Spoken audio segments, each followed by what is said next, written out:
Voilà, frères et sœurs, comme je l'ai déjà dit au début de cette messe, soyez vraiment tous les bienvenus pour écouter cette parole, pour pouvoir la goûter, la recevoir dans votre cœur, la garder aussi pour cette semaine qui commence.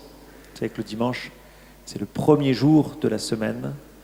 Voilà, nous venons boire à la source, nous venons recevoir une parole du Seigneur, une parole qui fait ressusciter, une parole qui ressuscite, une parole qui transforme.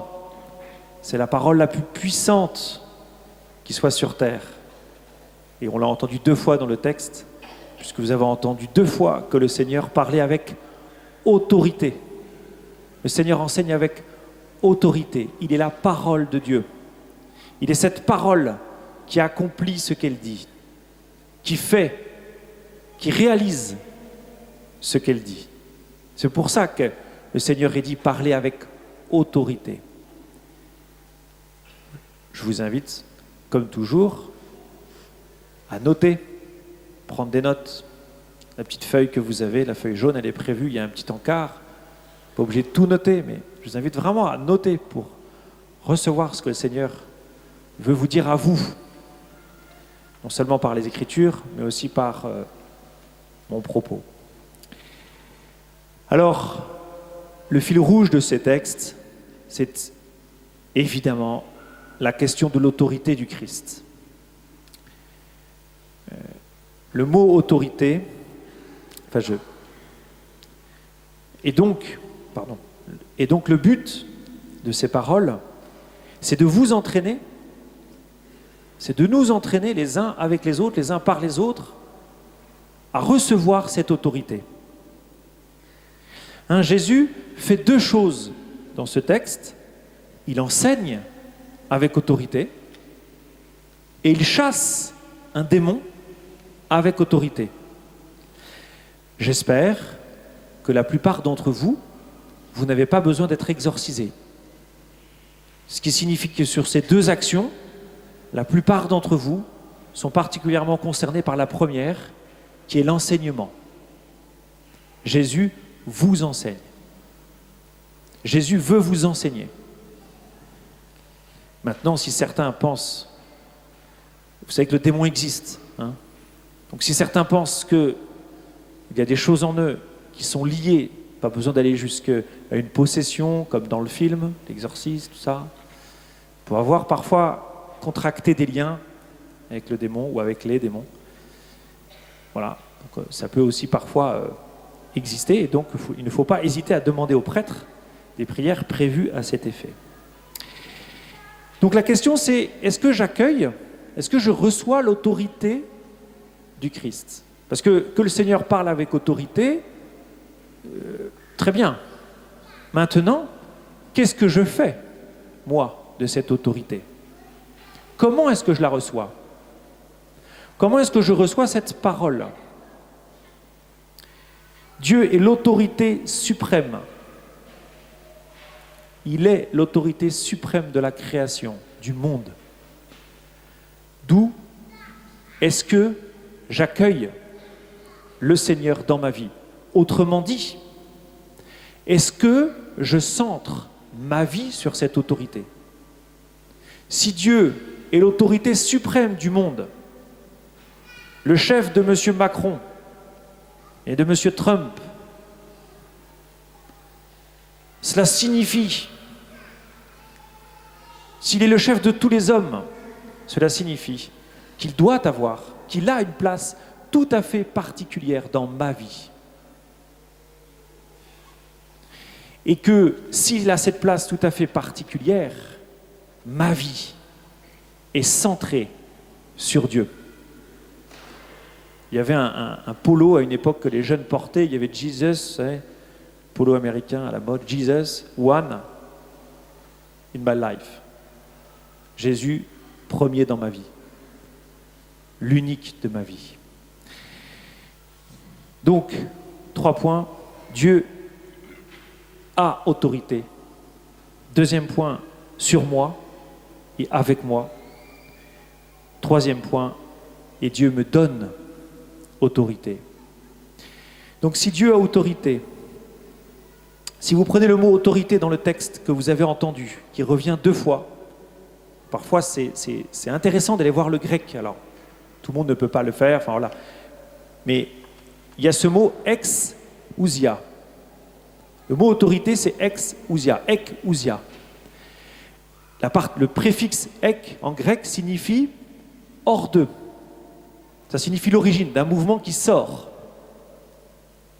Et ousia, c'est l'identité de la personne, l'être de la personne, la substance de la personne, ou l'essence. Enfin, je ne vais pas rentrer dans ces considérations, mais c'est ce qui fait le fond de la personne, son identité profonde. Ce qui signifie que l'autorité du Christ, quand le Christ il nous a dit qu'il parle avec autorité, cela signifie qu'il parle de lui-même.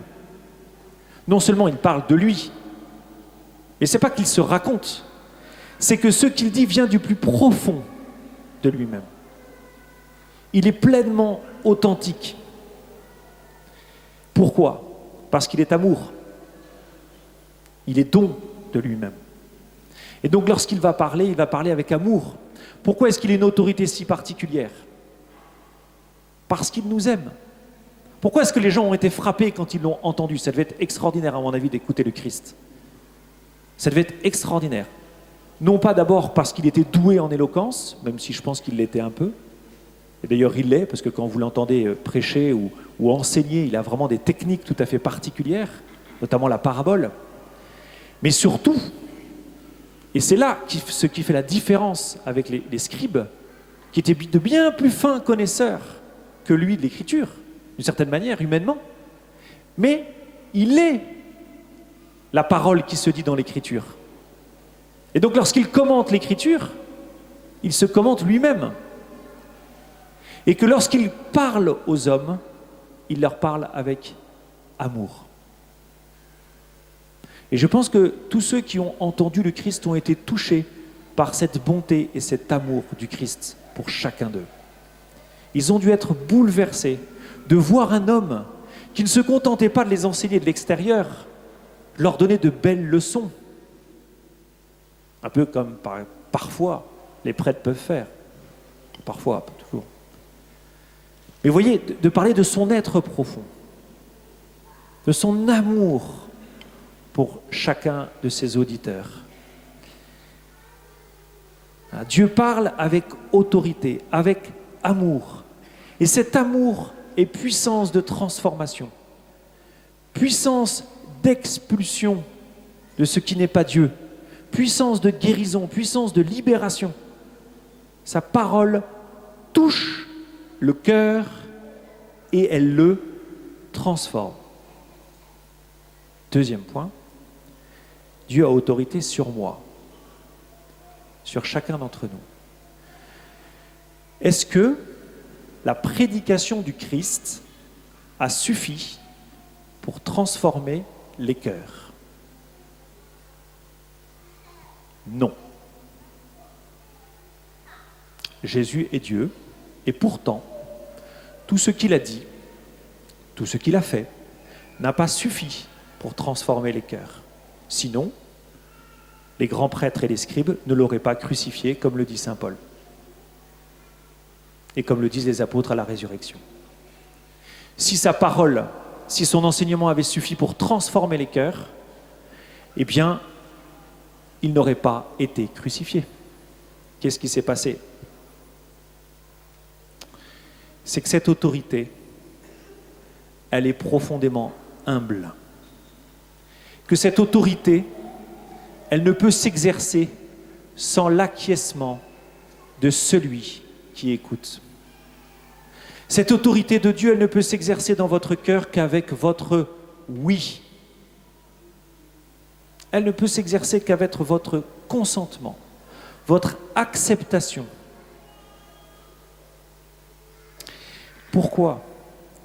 Parce que Dieu veut vous libérer, mais pas sans vous. Parce que Dieu veut construire un homme nouveau avec vous. Dieu ne vous impose rien. Et il ne veut rien vous imposer. pour transformer vos vies, pour vous donner ce bonheur dont vous rêvez, auquel vous aspirez. Dieu a besoin de votre consentement, d'un oui.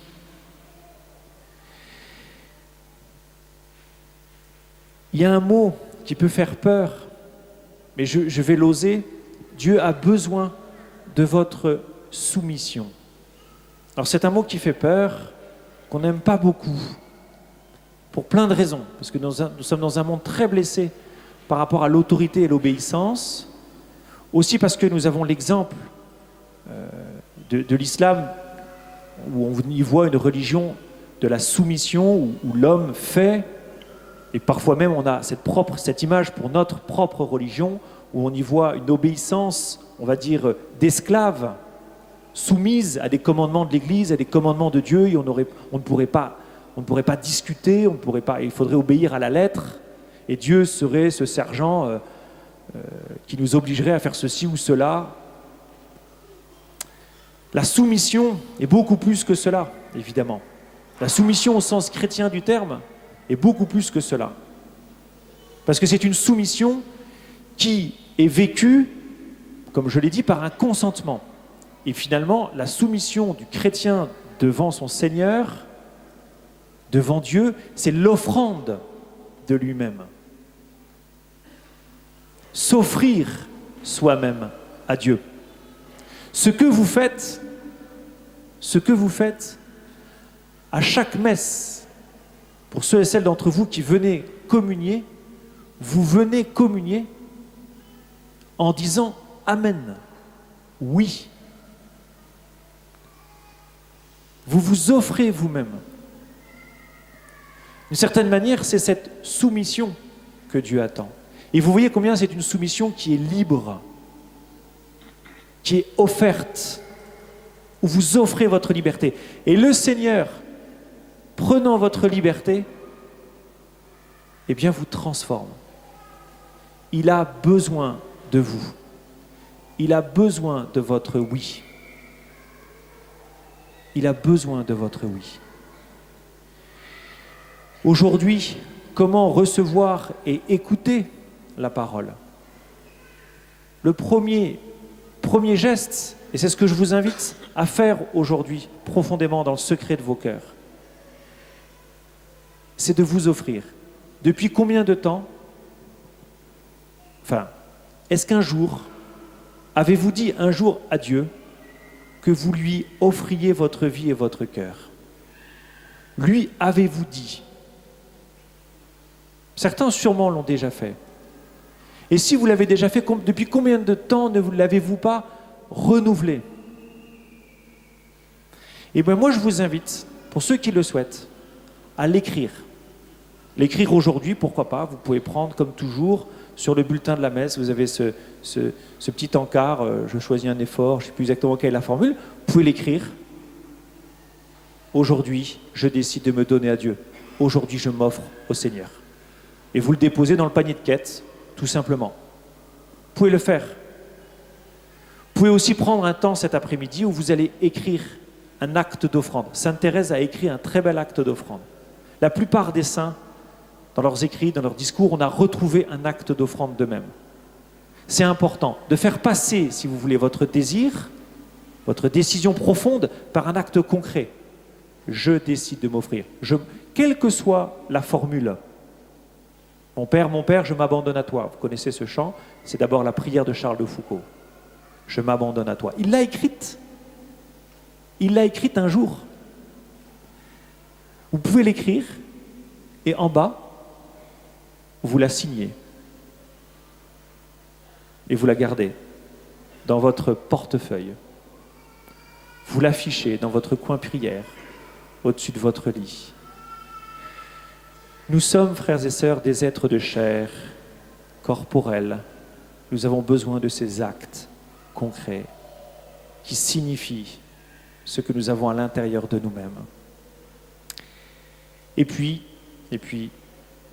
achetez-vous une Bible, mettez un Nouveau Testament dans votre sac, ouvrez-la, écoutez-la, étudiez-la, et mettez-la en pratique.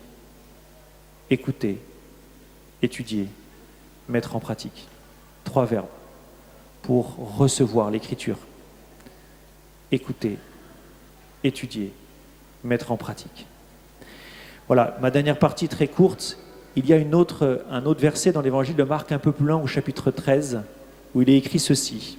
« Il en sera comme d'un homme qui partant pour un voyage laisse sa maison, remet l'autorité, exousia, à ses serviteurs, indique à chacun sa tâche et ordonne au portier de veiller. » Ce qui est très intéressant dans ce texte, c'est que le propriétaire délègue sa propre autorité à ses serviteurs.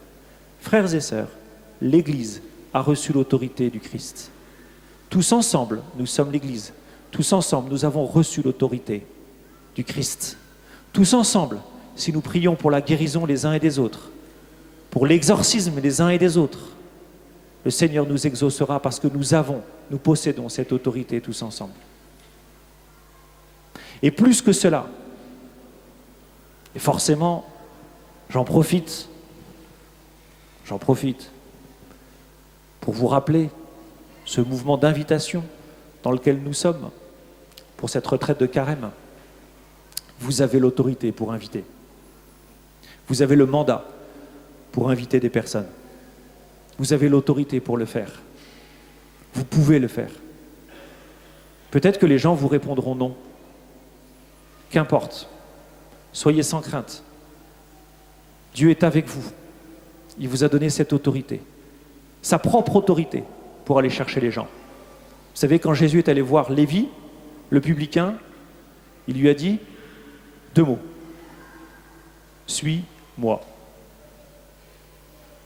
Je ne dis pas qu'il faut faire ça avec toutes les personnes que vous rencontrez, mais nous pouvons oser. Vous pouvez oser. Vous avez reçu cette autorité. Nous avons reçu tous ensemble